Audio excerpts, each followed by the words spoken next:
प्रयोजन नहीं। समय की धारा बही जाती है, आप उसका कोई उपयोग कर सकते हैं। आप सिर्फ एक उपयोग करते हैं, स्थगित करने का। कल करेंगे, परसों करेंगे, छोड़ते चले जाते हैं इस भरोसे कि कल भी होगा। लेकिन कल कभी होता नहीं, कल कभी भी नहीं होता है। जब भी हाथ में आता है तो आता है आज, और उसको भी कल पे छोड़ देते हैं।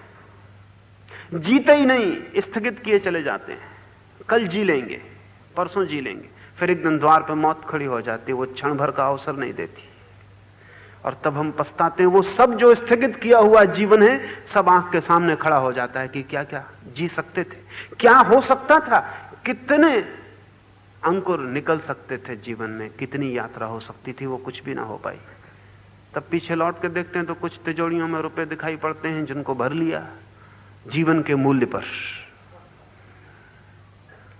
कुछ लड़के बच्चे दिखाई पड़ते हैं जिनको बड़ा कर लिया जीवन के मूल्य पर।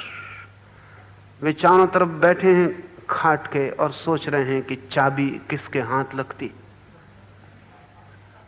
रो रहे हैं लेकिन ध्यान चाबी पर है। इनको बड़ा कर लिया जीवन के मूल्य पर। हिसाब किताब, खाता बही, बैंक सब चलेगा, आप हट जाएंगे। आपका खाता किसी और के नाम हो जाएगा, आपका मकान किसी और का निवास स्थान बन जाएगा, आपकी आकांक्षाएं किन्हीं और के भूत बन जाएंगी, उन पर सवार हो जाएंगी और आप विदा हो जाएंगे। और आपने सारे जीवन जो भी मूल्यवान था उसको स्थगित किया। हम धर्म को स्थगित करते हैं और अधर्म को जीते हैं। क्रोध हम अभी कर लेते हैं, ध्यान हम कहते हैं कल कर लेंगे, प्रार्थना हम कहते हैं कल कर लेंगे, बेईमानी हम अभी कर लेते हैं। धर्म को करते हैं स्थगित, अधर्म को अभी जी लेते हैं। लेकिन क्यों? हमको भी पता है कि जो कल पे स्थगित किया वो हो नहीं पाएगा, इसलिए जो हम करना चाहते हैं वो आज कर लेते हैं। जो हम नहीं करना चाहते और केवल दिखाते हैं कि करना चाहते हैं, वो हम कल पे छोड़ देते हैं। इसमें गणित है साफ। कोई महावीर को ही पता है ऐसा नहीं, हमको भी पता है। हमको भी पता है क्रोध करना हो अभी कर लो, हम कभी नहीं कहते कल क्रोध करेंगे। तो हम करना चाहते हैं, हम भी जानते हैं आज कर लो, समय का कोई भरोसा नहीं। महावीर ही जानते हैं ऐसा नहीं, हम भी जानते हैं। जो हम करना चाहते हैं अभी कर लेते हैं, जो हम नहीं करना चाहते, हम बेईमान हैं। नहीं करना चाहते तो साफ कहना चाहिए नहीं करना चाहते, लेकिन हम होशियार हैं, अपने को धोखा देते। हम कहते हैं करना तो हम चाहते हैं लेकिन अभी समय नहीं, कल कर लेंगे। इसे ठीक से समझ लें, जिसे आप कल पर छोड़ रहे हैं जान लें आप करना नहीं चाहते। ये अच्छा होगा, ईमानदारी होगी अपने प्रति कि मैं करना ही नहीं चाहता।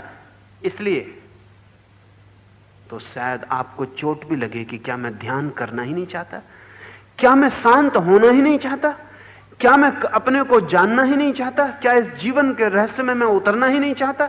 अगर आप ईमानदार हो तो आपको चोट लगेगी, शायद आपको ख्याल आए कि मैं गलती कर रहा हूं, ये करने योग्य जो है मैं छोड़ रहा हूं। होशियारी ये है कि हम कहते हैं करना तो हम चाहते हैं, कौन मना कर रहा है। मेरे पास लोग आते हैं, वो कहते हैं साधना में तो हम जाना चाहते हैं, कौन मना कर रहा है, लेकिन अभी नहीं। यह तरकीब, इस तरकीब में उनको यह नहीं दिखाई पड़ता कि जो हम नहीं करना चाहते उसे हम भ्रम पाल रहे हैं कि हम करना चाहते हैं। महावीर कहते हैं काल है निर्दयी और शरीर दुर्बल। काल पर भरोसा नहीं किया जा सकता, उससे हमारा कोई संबंध नहीं है, और शरीर है दुर्बल। शरीर पर हम बहुत भरोसा करते हैं, शरीर पर हम इतना भरोसा करते हैं जो कि आश्चर्यजनक है। क्या है हमारे शरीर की क्षमता, क्या है शक्ति। 98 डिग्री गर्मी और 110 डिग्री गर्मी के बीच में 12 डिग्री गर्मी आपकी क्षमता है। इधर जरा नीचे उतर जाएं, 95 डिग्री हो जाए, फैसला हो गया। उधर जरा 110 के करीब पहुंचने लगे, फैसला हो गया। 12 डिग्री गर्मी आपके शरीर की क्षमता है। उम्र कितनी है आपकी? इस विराट अस्तित्व में जहां समय को नापने के लिए कोई उपाय नहीं है। वहां आप कितनी देर जीते? 70 वर्ष, 80 वर्ष, कोई 100 वर्ष जी गया तो चमत्कार है। 100 वर्ष हमें बहुत लगते हैं। क्या है 100 वर्ष इस समय की धारा में? कुछ भी नहीं, क्योंकि पीछे है अनंत धारा जो कभी प्रारंभ नहीं हुई, और आगे है अनंत धारा जो कभी अंत नहीं होगी। इस अनंत में 100 वर्ष का क्या है अर्थ? इस 100 वर्ष में भी क्या करेंगे? वैज्ञानिक हिसाब लगाते हैं तो आदमी 8 घंटे सोता 24 घंटे में, 4 घंटे खाना पीना, स्नान, कपड़े बदलना, उसमें व्यय हो जाते। 8 घंटे रोटी कमाना, घर से दफ्तर, दफ्तर से घर, उसमें व्यय हो जाते। 20 घंटे, जो 4 घंटे बचते हैं उसमें रेडियो सुनना, फिल्म देखना, अखबार पढ़ना, सिगरेट पीना, दाढ़ी बनाना, ऐसा 24 घंटे व्यय हो जाते। बचता क्या है इस 100 वर्ष में आपके पास, जिससे आप अपनी आत्मा को जान सकें, पा सकें? अगर आदमी की कहानी हम ठीक से बांटें तो बड़ी फिजूल मालूम पड़ेगी। A tale told by an idiot full of fury and nice signifying nothing. एक मूर्ख द्वारा कही हुई कथा, शोरगुल बहुत, मतलब बिल्कुल नहीं। शोरगुल बड़ा होता है, हर बच्चा बड़ा शोरगुल करता हुआ संसार में आता है कि तूफान आ रहा है, और थोड़े दिन में ठंडे हो जाते, लकड़ी टेक के चलने लगते। वो सब तूफान, वो सब शोरगुल, सब खो जाता। आंखें धुंधली पड़ जाती, हाथ पैर कमजोर हो जाते, बिस्तर पे लग जाते। झूले से लेके कब्र तक कहानी क्या है, सामर्थ्य क्या है शरीर की? बड़ा कमजोर है। जरा सा बैक्टीरिया घुस जाए बीमारी का, तब पता चल जाता है कि कितनी आपकी ताकत है। गामा लड़ते होंगे पहलवानों से, लेकिन 6 रोग से नहीं लड़ पाते। गामा टीबी से मरा। अब टीबी के कीटाणु कितनी छोटी चीज, आंख से दिखाई भी नहीं पड़ते। बड़े पहलवानों से जीत लिए, छोटे पहलवानों से हार गए। शरीर की ताकत कितनी है। बड़ी बड़ी बीमारियां छोड़ दीजिए, कॉमन कोल्ड से लड़ना मुश्किल होता। साधारण सर्दी जुकाम पकड़ ले तो उपाय नहीं, सब ताकत रखी रह जाती।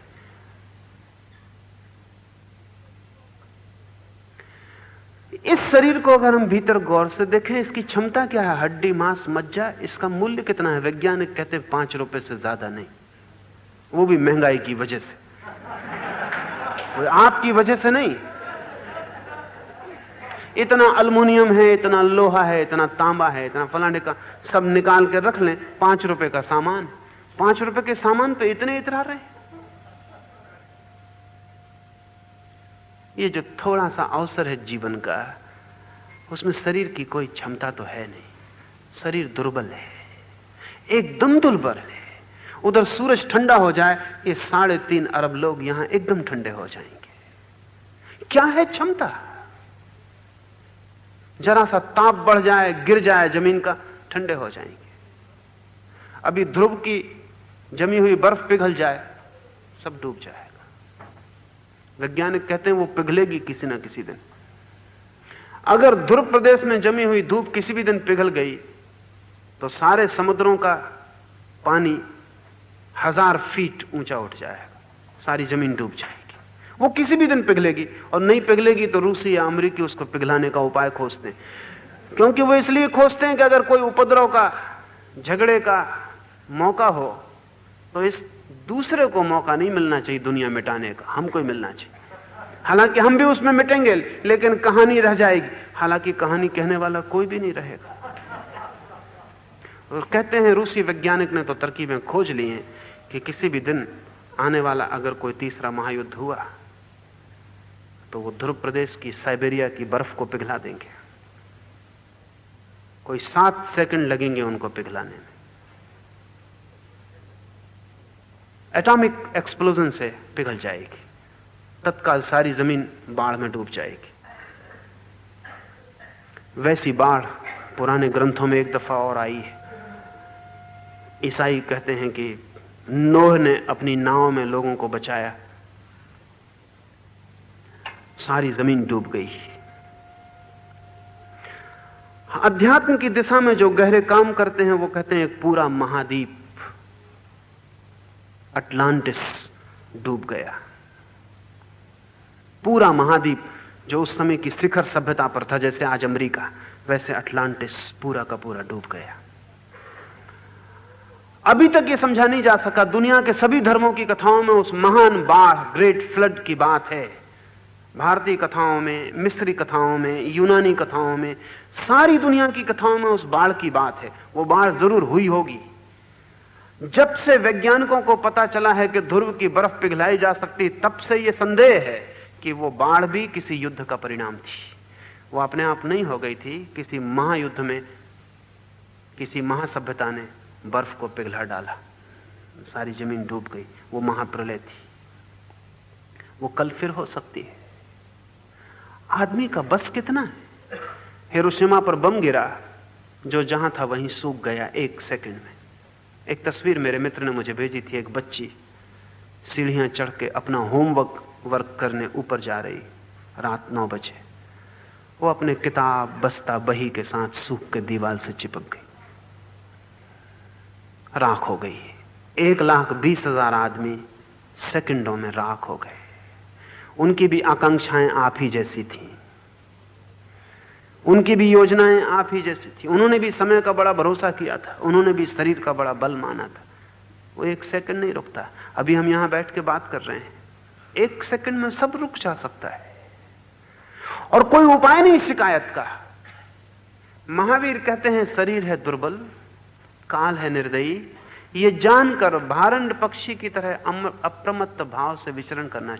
भारंड पक्षी एक मिथ, मैथोलॉजिकल पौराणिक पक्षी है। एक काल्पनिक कवि की कल्पना है कि भारंड पक्षी मृत्यु से, समय से, जीवन की क्षणभंगुरता से इतना ज्यादा भयभीत है कि वो सोता ही नहीं, वो उड़ता ही रहता है जागता हुआ, कि सोए और कहीं मौत ना पकड़ ले, कि सोए और कहीं जीवन समाप्त ना हो जाए, कि सोए और कहीं वापस ना उठे। काल्पनिक पक्षी है।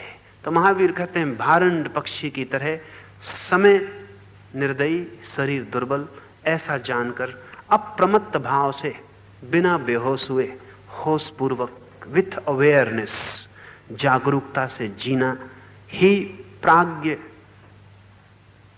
व्यक्ति का, प्रज्ञावान व्यक्ति का लक्षण है। एक ही सूत्र है कृष्ण का, महावीर का, बुद्ध का, क्राइस्ट का। वो सूत्र है अप्रमत्त भाव, अवेयरनेस, होश। इसे हम आगे समझेंगे। आज इतना ही। रुकें 5 मिनट, कीर्तन करें और फिर शायद